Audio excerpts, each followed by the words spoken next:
नमस्कार।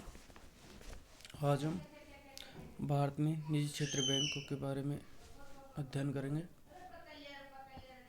मैं ओम प्रकाश मीना, सहायक आचार्य एफएम। भारत में वैदिक काल में भी बैंकिंग व्यवस्था प्रचलन था। हमारे अनेक धार्मिक ग्रंथों में ऋण प्रदान करने और ब्याज आदि के संबंध में विस्तृत प्रक्रिया तथा नियमों का उल्लेख मिलता है। मनुस्मृति तथा बौद्धिक कालीन साहित्य में भी इन्हीं तथ्यों की पुष्टि होती है। कौटिल्य अर्थशास्त्र में भी बैंकिंग विधियों का वर्णन मिलता है। महाभारत काल में हुंडियों का प्रचलन था।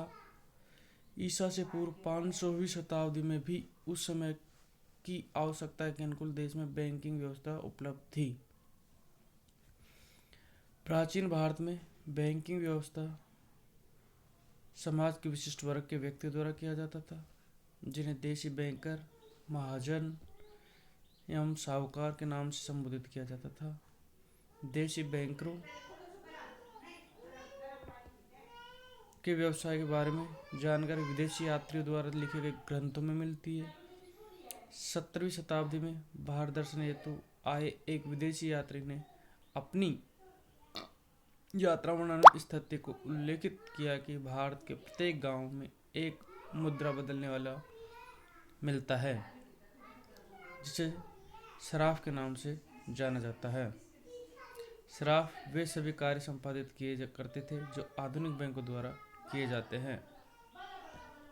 मुगल शासन में भी देशी बैंकर बैंकिंग व्यवसाय सफलतापूर्वक चलते रहे। मुगल शासन काल के ऐतिहासिक ग्रंथों में मानक चंद्र नाम से जगत सेठ का उल्लेख मिलता है।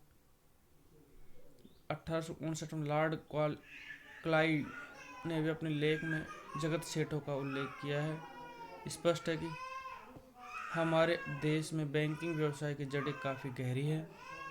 आर्थिक क्रियाओं के विकास के साथ साथ देश में बैंकिंग विकास भी होता है।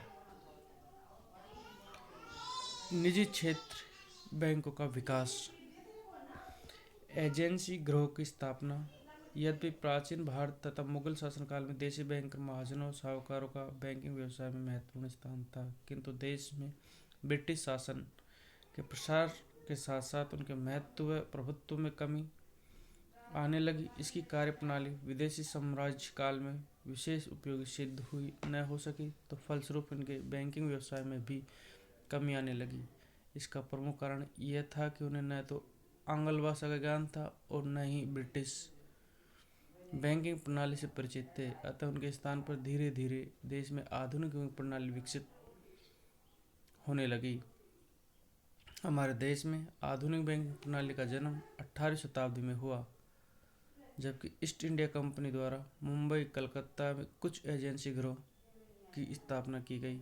एजेंसी गृहों की स्थापना का मुख्य कारण यह था कि ब्रिटिश व्यावसायिक वर्ग देशी बैंकरों की स्थानीय भाषा तथा कार्यप्रणाली को समझने में असमर्थ था, अतः इसके लिए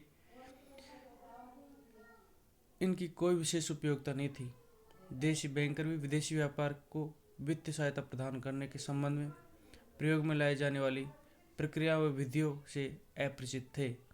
एजेंसी गृह आधुनिक बैंकिंग संस्थाओं की भांति ही कार्य करते थे, परंतु उन्हें मिश्रित पूंजी वाले बैंकों की संज्ञा दी जा सकती थी, क्योंकि अधिकांश एजेंसी गृहों द्वारा बैंकिंग क्रियाओं के साथ साथ अन्य व्यावसायिक क्रिया भी की जाती थी।